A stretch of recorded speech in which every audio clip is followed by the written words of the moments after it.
This is the story of the Bridge of Zirl.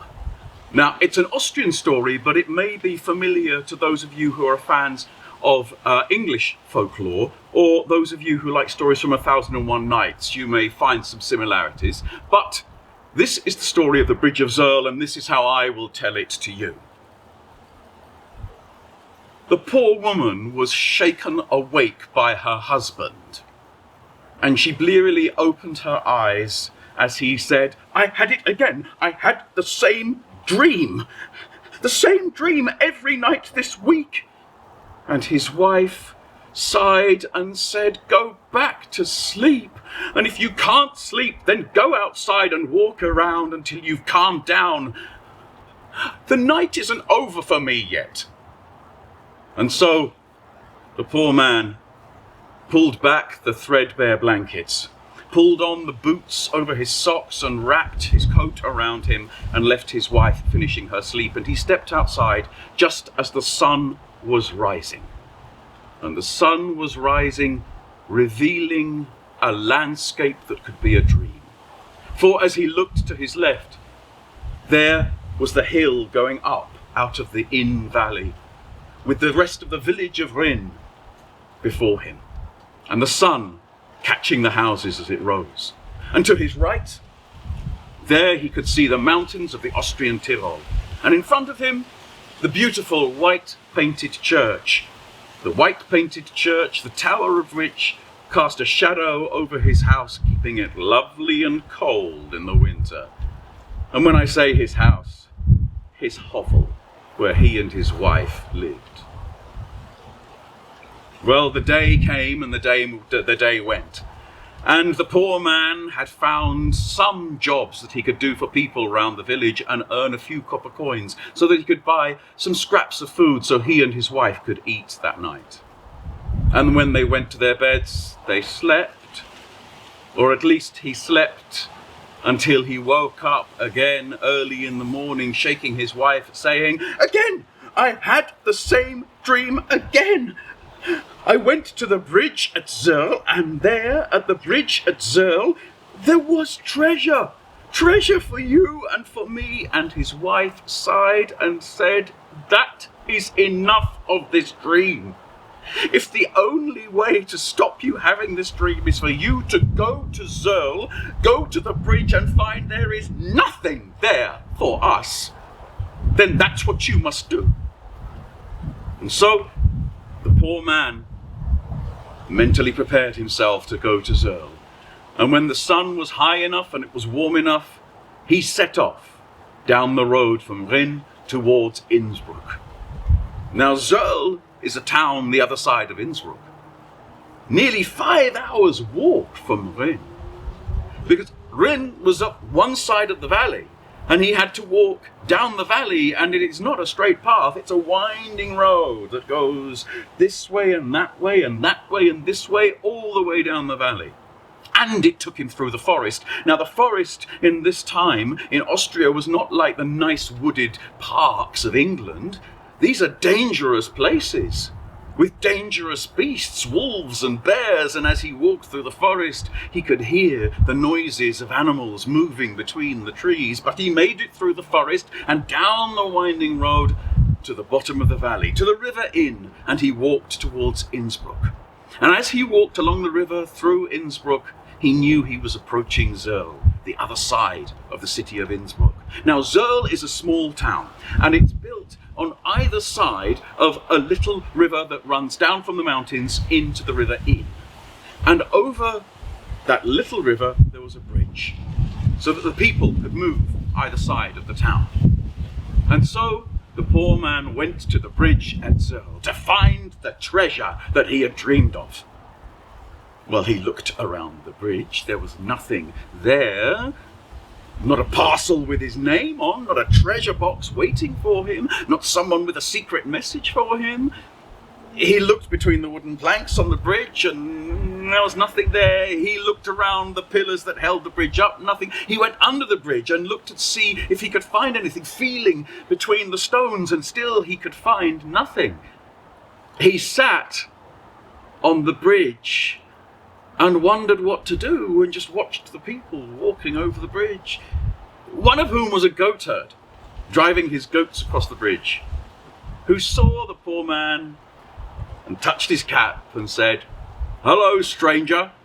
I know most people in this town, but I don't know you, but you're welcome." And off he went with his goats.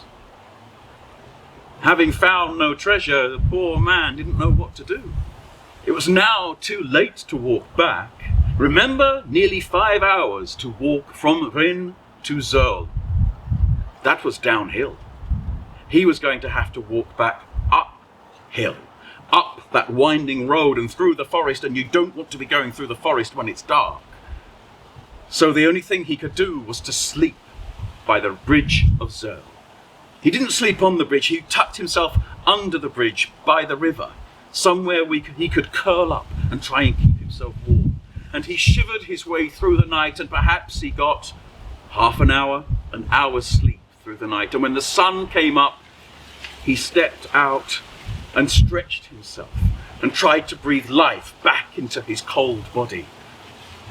And so he went up onto the bridge, still too cold to walk back home, and sat on the bridge in the sunshine as the sun came up, trying to warm himself. And as he sat there, the goatherd came back with his herd of goats.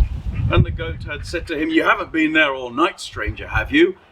And the poor man said, No, I've been asleep under the bridge." "You mean you had nowhere to stay?" said the goatherd. "Well, why did you come here if you had nowhere to stay?"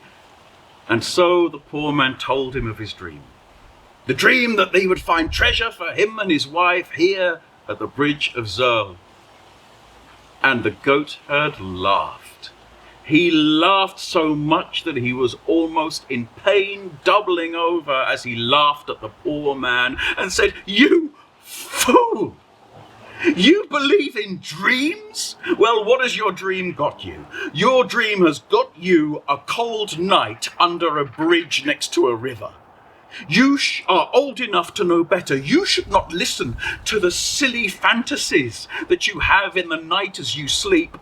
If I did that, where would I be? Look, I have a herd of goats. I have a home. I have my living. And yes, I have my dreams, sir.